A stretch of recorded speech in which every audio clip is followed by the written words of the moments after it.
Coming up, we are going to visit with Mr. Rick Moses. And Rick's been somebody I've been promising to get in the studio for what feels like forever now, maybe longer than we've had this show. But deservedly so he is here tonight, and we're going to visit with him and reflect back into some tunes that actually take you back, but also are going to be tweaked to your present day, courtesy of Meat Locker Recording Studio. So a nice tie-in there.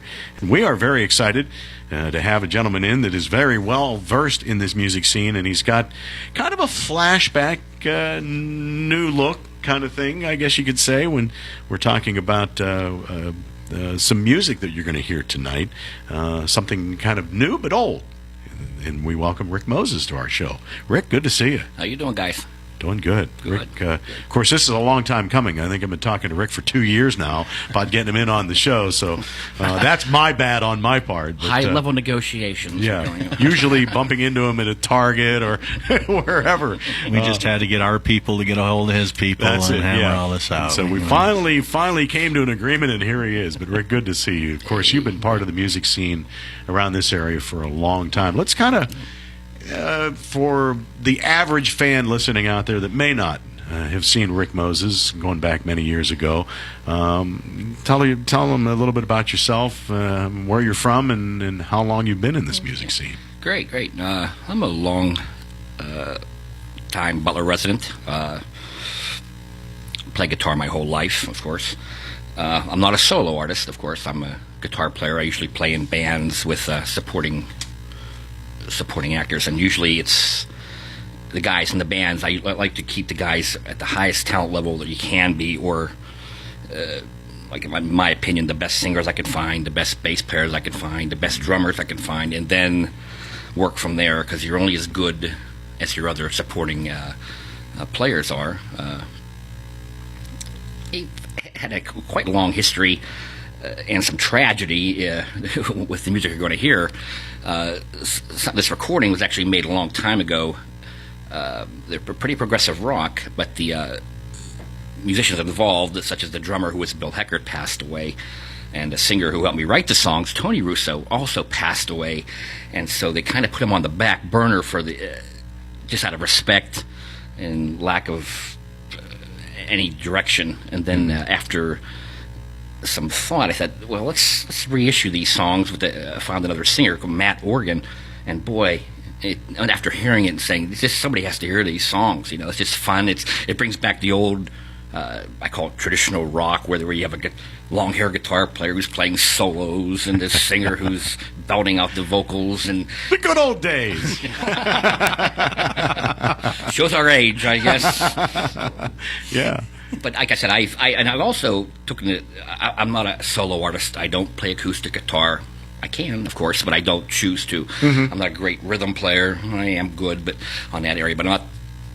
But I focus. I'm not going to be a singer, which I can sing, of course. But I said I'm just going to play one thing only, and it's lead guitar. Okay. I said I'm going to focus on solos, become the best soloist I could be. Mm-hmm. Once again, also, I'm not a musician per se. I don't.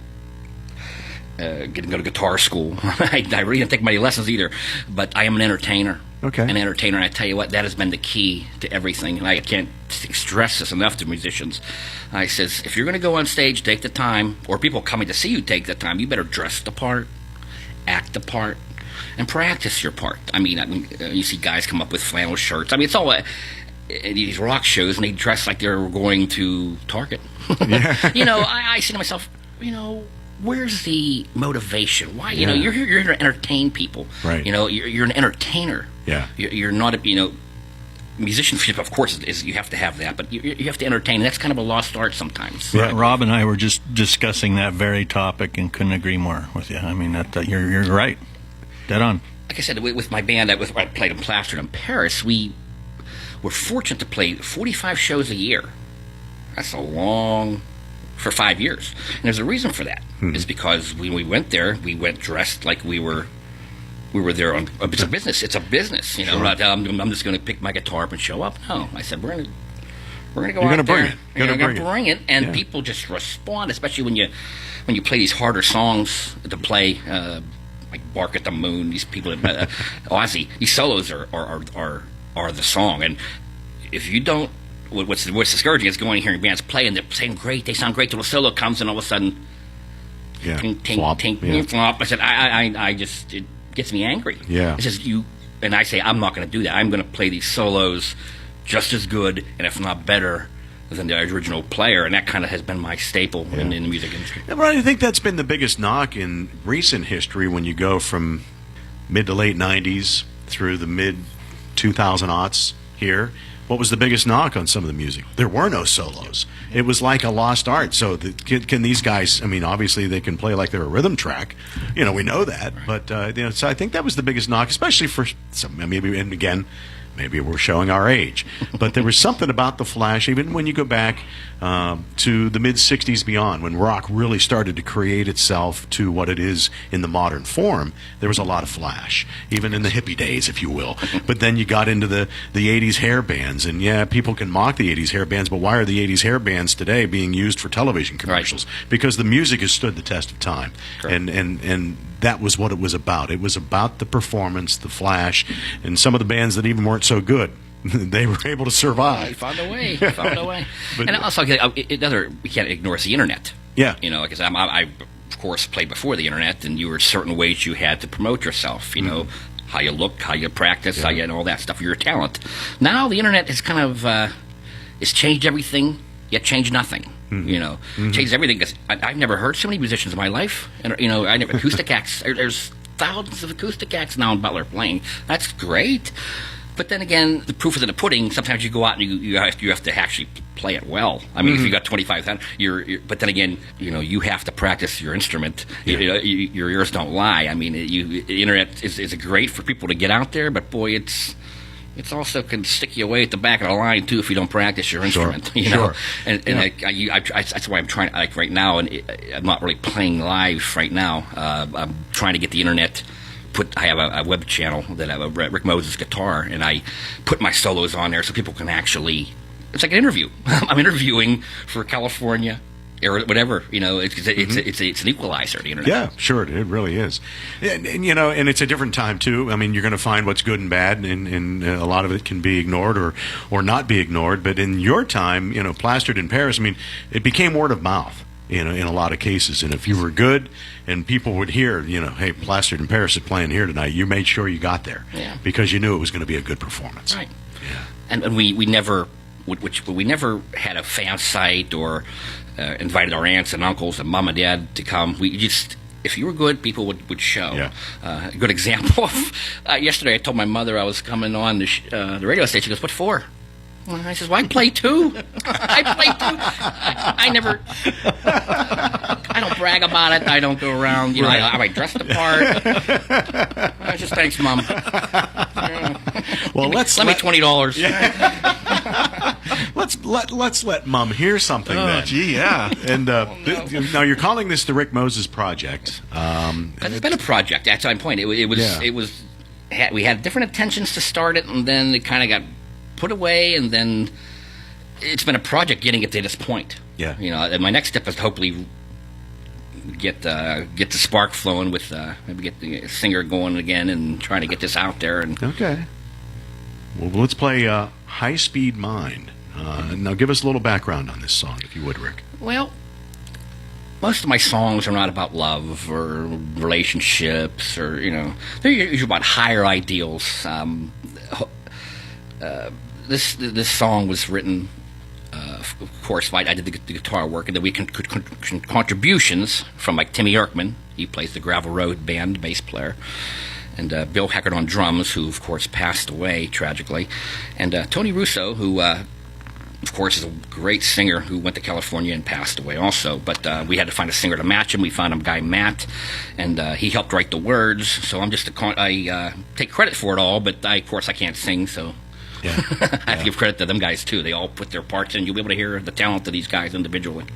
Check out the singer, really good. Let's give it a listen. It's High Speed Mind. It's the Rick Moses Project. Rick Moses visiting with us here tonight on the Grassroots Show on The Rock Station 97.7. And keep your ears to the radio, because the next intro, you don't want to miss it. But we'll talk about that coming up.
let's talk about the solo.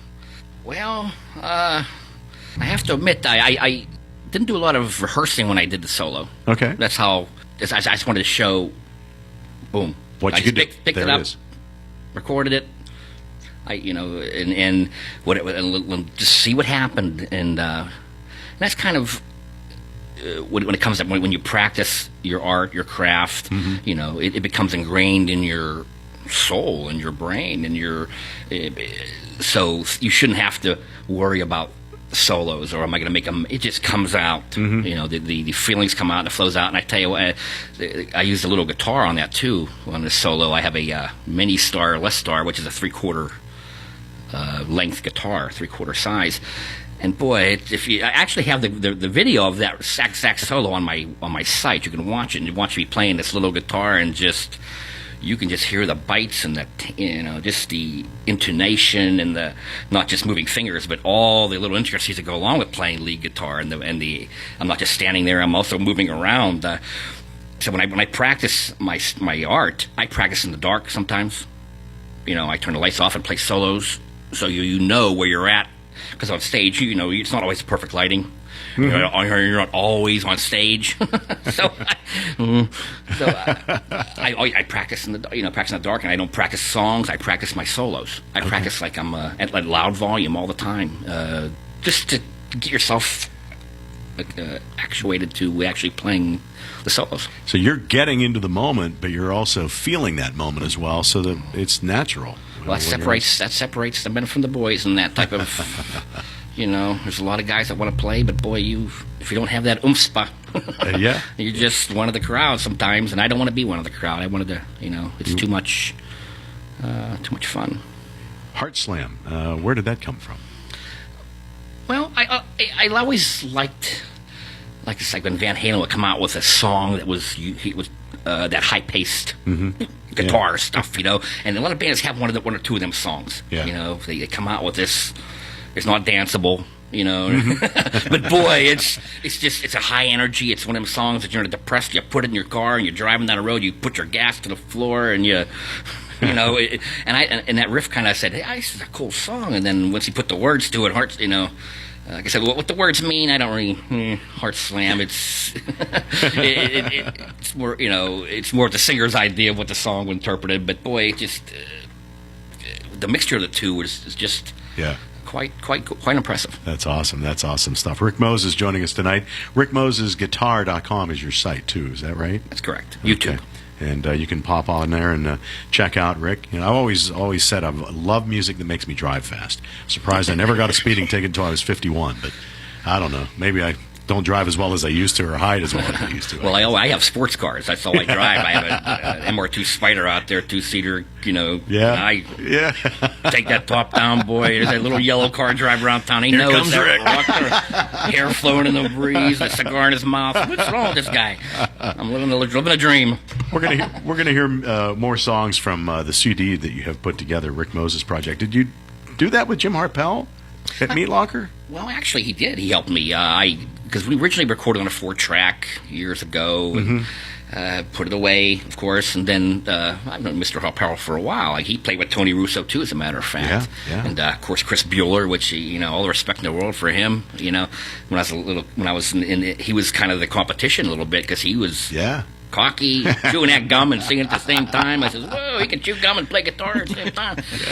But he was a good icon at the time. Not, so that was how I was drawn to Jim. And he said, I can do a little bit. So I gave him a couple dollars, and he cleaned them up a little bit. And I said, boy, people got to hear this, it's a shame, that not just me playing, of course, but the vocals and the bass players and the drum. It's just worth hearing now. It's really worth at least getting out there. How long were you and Tony together? Because I knew Tony, and there was a guy. I understand why he went to California, because he was somebody that deserved to take that shot at the limelight because he just had a remarkable talent. And when you looked at him, he wasn't a big guy, I guess maybe he reminded you of a Bon Scott. I don't know, because he wasn't a big guy, but holy cow, he had a big voice, Well, he was a young kid. I'm an old guy, an old man, and I've been around for a little bit, and our our drummer Bill Heckert was the one. He was always looking for talent. He was the one always scooping. Okay. Hey, call me up. Hey, Rick, I found this guy singing the Butler Mall. I says, yeah. What do you want me to do? You know? He says, no, you gotta hear him. You know? So he'd come over and we're playing these songs. I mean, we're talking hard songs. Yeah. You know? A lot of UFO songs, of course. Yeah. You know, these and Dio songs, and we're young kids. He was young, of course. But when you start becoming a singer that's capable of doing that stuff, it opens up, and we were quite successful. And I know his sister Lori, of course, very talented. Yes. You know, and you got brother Frank who plays too, and so. And then, of course, he kind of went his own way, and we had to find a singer to match him. Yeah. You know, because it's hard. It's a big shoe to fill. But if you hear this singer, Matt Organ, I tell you what, he quite impressive. Yeah, yeah. So, who influenced you as a guitarist? I mean, you know, you've talked about a couple of names, but who was that one that was just like, yeah, that's got to be me? Well, I've morphed into so many different. I think I know what I am, but when I sit back and say, I don't know. Ronnie Montrose kind of is my because he's a vibrato. I use if people know my solos here, I use a lot of vibrato, not just the dive, which I'm a great diver. I love them. I just harmonics and just but I do it in my solos. I mix it in there, so it's like a David Gilmour on with rock type of. I want to tell a story real quick. Interrupt here. Bob might be included in this one. What happens is I was playing. When I go out in the clubs with Lori, we usually go and people recognize you, or they don't recognize you, stare at you, and you don't know what they're looking at, want to fight you, or what's going on. So you're sitting there looking, and there was a band called Rockbot playing at TJ's Hideaway. Okay. Rockbot. Yeah. And they were playing great, but the fans weren't doing nothing. They were just... so we're sitting there. Well, the guitar player had a wireless, and he decided to walk around. Okay, and he walked over to where me and Lori were standing, and she was looking pretty good, all dressed up. And this guy was playing, he was straddling. I says, "Why don't you give me your guitar? We'll trade you. I'll trade you. Give me your guitar. You can dance with my girl." So he gave me his guitar. What a mistake! Oh, what a mistake! He took the girl, and I took the guitar. I went on stage, and Lori can attest to it. I only had like a minute and a half of the song and everybody just come up. Everybody just came up and they were screaming, and the singer's going at Chris Dittman. Who is this guy? What is this guy? Says, hey, and then you showed up with your wife. And, I remember that day. And I said, man, I wish you'd have been there to see this. I must have just missed it, huh? But that's the type of power of entertainer. Yeah. And once the guitar player saw me up there, he. Course. He wanted that guitar back. I got to save my night. Good stuff. Oh, fun. That happens stuff. a lot, though. That's out of respect. I go to shows and people, come on, Rick, come on up. And that's the ultimate respect. Yeah. Play a song with us. Play a song with us. So I kind of filled my void a little bit now. We're playing in a band. Yeah. That's another story. I'm going to put you on the spot. Your favorite place to play yesteryear, not today, because we always like to reflect back. Because Man, I know what my Friday night travels were years ago, but was there a favorite place where the crowd was always great, or it was a fun venue to be at? Can you remember? Well, I hate to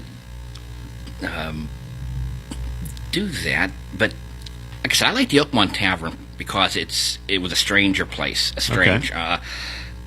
They might not know you there. Oh, well, of course. Even though like Rockin' Haven, we played. We were a staple there for years. Yeah. And they're of course they're still blossoming with rock, and we played her so much it was kind of like second fiddle. We played the Longhorn Chorale a lot, which is fun. We played her every New Year's Eve for years. I don't remember having a New Year's Eve by myself or with Lori, enjoying our stuff because we were always playing. But Oakmont Tavern seemed to be the place where they judged you. You were sitting there. They got Okay, and it was a challenge. Then. You had to give it, or they wouldn't. They'd talk louder than you,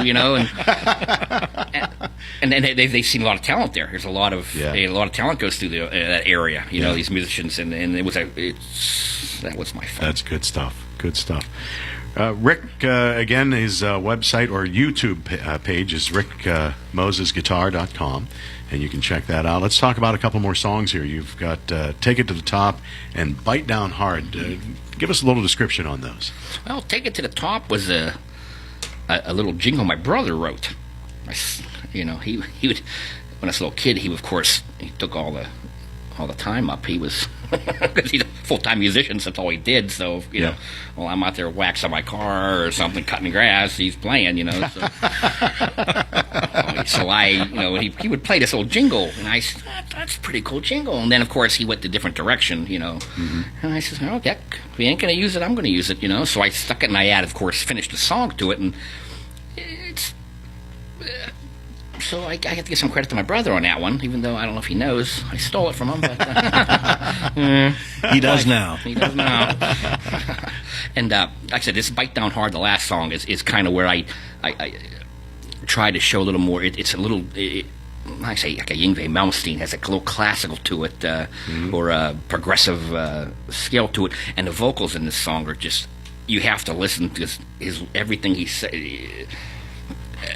It screams. It just amazing how I don't know if he can still do it now. I don't know if he still do Matt.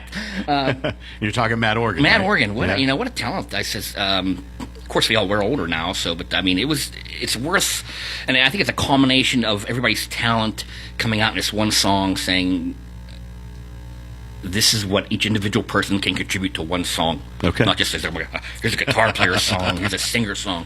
Everybody's doing something in this song to make it, I think, worth listening to. Awesome. Rick, great to have you in the show here tonight.